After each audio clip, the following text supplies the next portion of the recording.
Hello guys and welcome to my channel. I am Nightertale, or call me Night. So I've been meaning to make this video for a while now, and in it I'm going to be describing the process of animation that I've been making on this channel, the speed paints that you see right in front of you now, a process of what I'm going to be talking about of making this avatar, and hopefully a few new updates of what's going to be coming on this channel in the future.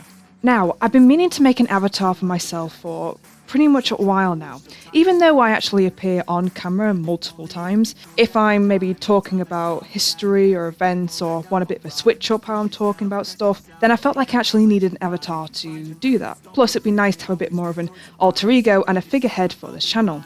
So in the brainstorming process of what I wanted this character that would represent me to be created, I ended up creating a few rough drafts of what the design I wanted to be.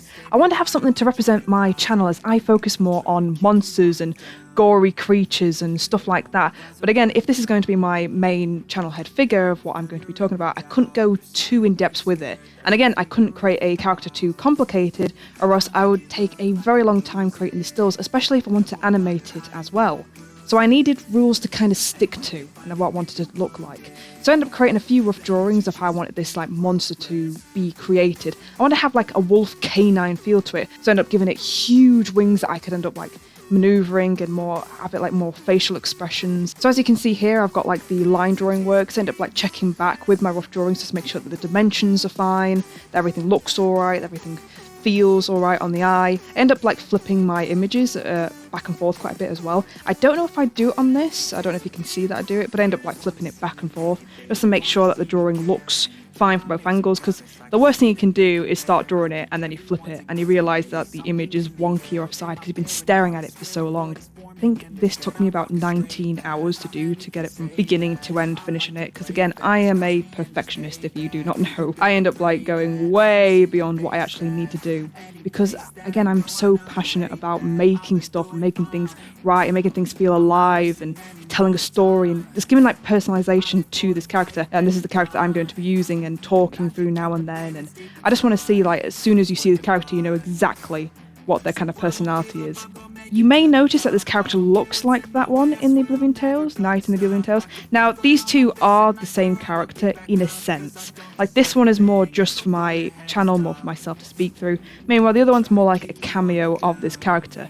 They are literally in their own little world with their own story, so it has no relations to this character. It's just a nice touch of having that character in there and having them kind of connected. But again, anything that happens in the Oblivion Tales to that character is in no way relation to this one. It's a very nice design that I end up using. And again, they're both being called the same thing. They're both being called Night. Again, I do my own editing, voice acting, animations. I do everything. So it's nice just to have them two overlapping slightly and having my character kind of cameoing in there.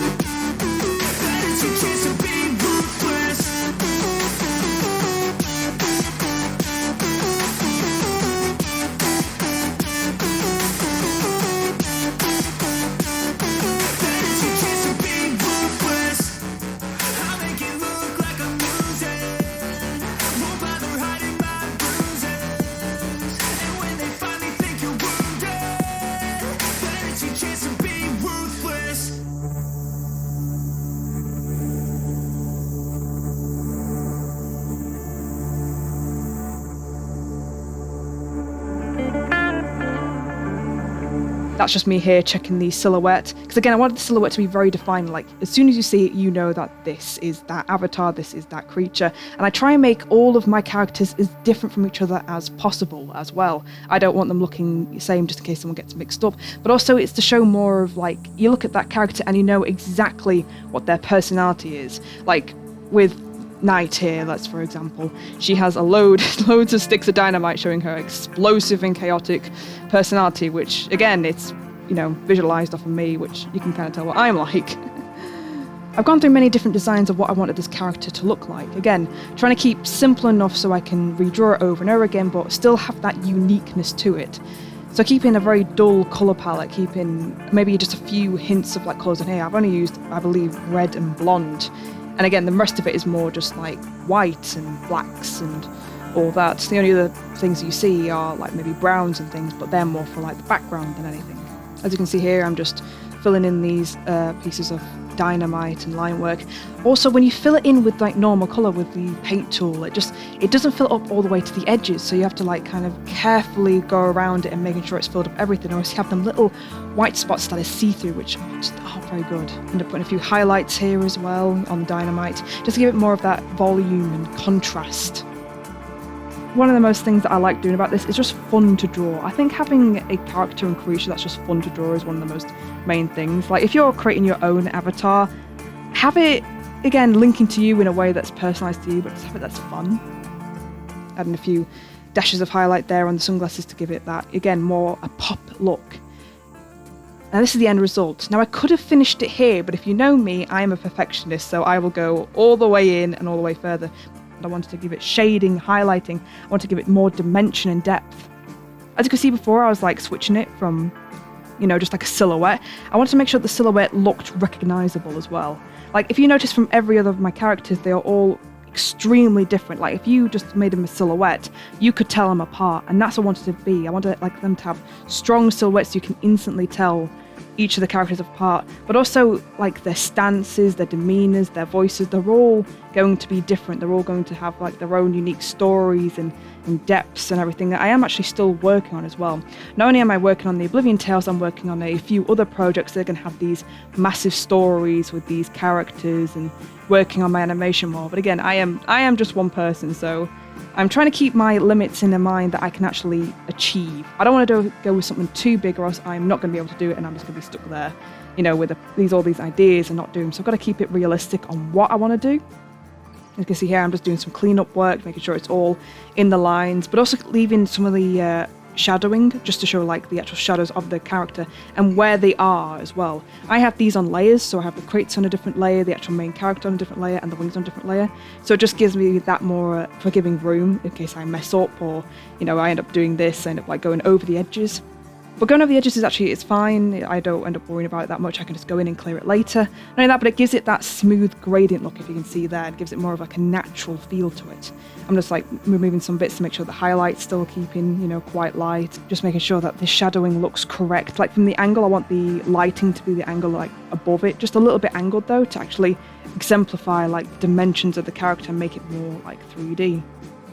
You also have to be careful not to overshade things as well. It just makes the colours like really desaturated and muddy and murky, and you can't really tell what you're looking at. So you have to be careful with that. I end up using it quite sparsely as well. Again, just in the areas that I actually need to be, and not too much over. I don't mind a little bit of bleedage with shadow, because shadow, it doesn't just stick to you like that. That isn't natural.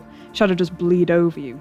But again, like there's different colours of shadow, there's different shades of it as well, like depths and darkness, which I'll end up doing later. Like all these are on different layers, so I can focus more in. But also that gives it more depth, it gives me more, you know, forgiving space. If I accidentally spill over into that layer, I can just click it and then I'm instantly just reshading it and it's fine. Not only that, but when I'm shading as well, I'm watching what the textures are. Like with the main character, it's more furry. With the cloth that's on it, it's more like, you know, textured in that sense. I'm not going too detailed in it because, you know, I think adding too much detail would kind of ruin the effect. I'm giving enough detail to make it look 3D and look like you're looking at it and it's coming off the screen. Again, when I'm doing things like that with silhouette, it's just checking the silhouette looks alright, and also I can just isolate all of that layer. So again, if I have any spillage like this, I can just go around and just, you know, get rid of it quite quickly. I think kind of putting like boundaries and limits of what I wanted this character to look like as well actually helps with you creating a character, because if you just have it as there are no limits, you tend to go a bit overboard with how you want the character to look, and then it becomes too much. Like this character I can end up doing over and over and over again and make into like different stills and animation poses. Again, it probably wouldn't be as detailed as all you see on the screen now, or else that would take way too long. I have actually done this a little bit in the Oblivion Tales, if you notice, with the shadowing and the highlighting. Like if you looked at that sneak peek from before, I have a little bit of behind the scenes about it there, which is actually, you know, showing the process of me basically doing what you see on the screen now. But again, layer after layer after layer, with so many keyframes in between, doing the shadowing by hand, doing the highlighting by hand. Like I don't use any softwares for that. I don't, because apparently you can get softwares that will do the shadowing highlighting. They're not accurate though. They aren't very accurate, and it makes it really stiff. So what I end up doing it all, as you can see, by hand each time. And again, sometimes one highlighting layer isn't enough. It doesn't look right with just one highlighting layer. Like if you look around your room now, or wherever you are in this moment in time, you notice that there are loads of lights coming from different areas. Lights are bouncing off things. You have soft light, hard light. Not only that, but the shadows as well. They're not all the same type of contrast and dimension and saturation.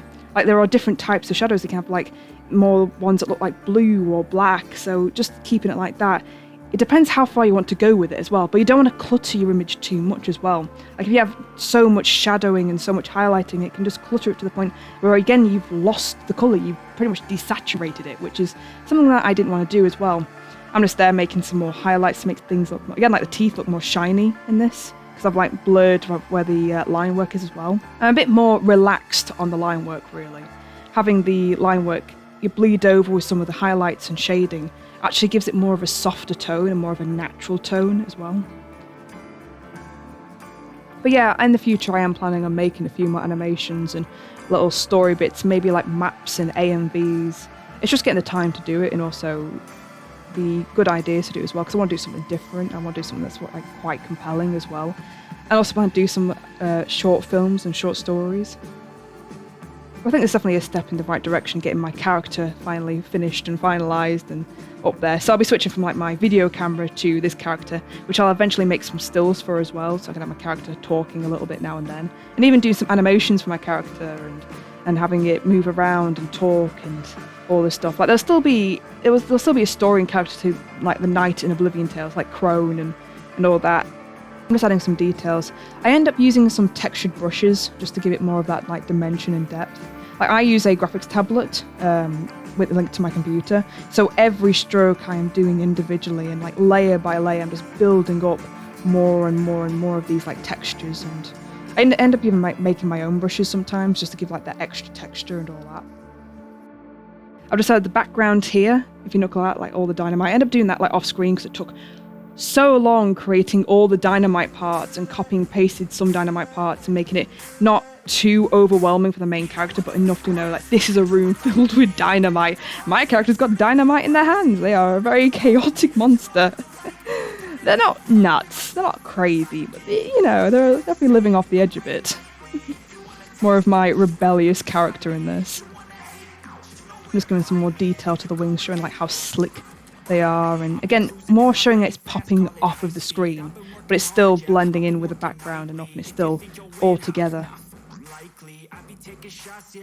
I think the main thing is just like having fun with your character, just making it and just having fun. Because I know I can do, I've pretty much got an instant reaction of what this character is, how this character looks, and how this is, you know, a charismatic character who likes to play dangerously with dynamite in a room full of it. How have they got all this dynamite? I do not know. Don't question it.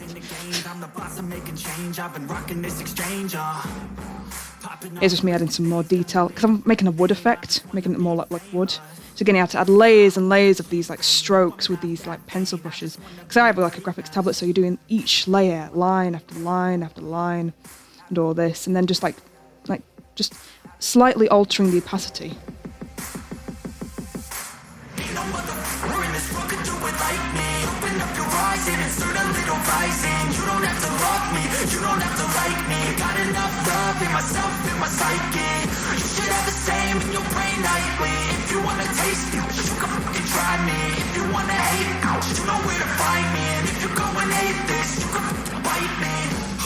I'm going off every chance I get.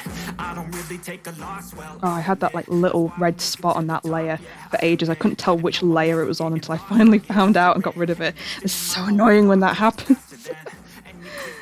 I'm just like making it look like the paint's more like dribbling with TNT on it, just as it isn't obvious that all of that is TNT. Just giving it like that more extra, like, oh, they've painted it on and, you know, it's dangerous and all that, like red danger. Keeping that like colour palette as well. I notice there's no blues or anything, it's just red, blonde and grey and black, and keeping that colour palette together and the shading. And here it is, the final finished result. After 19 hours of doing the line work, sketches, doing the colour, shading, detailing the background and all that, I finally finished it, and this is my character. This will be the one that I'll be using for my channel, and probably going to put it in my banner and all that stuff, and Oh no, that's a light. Night.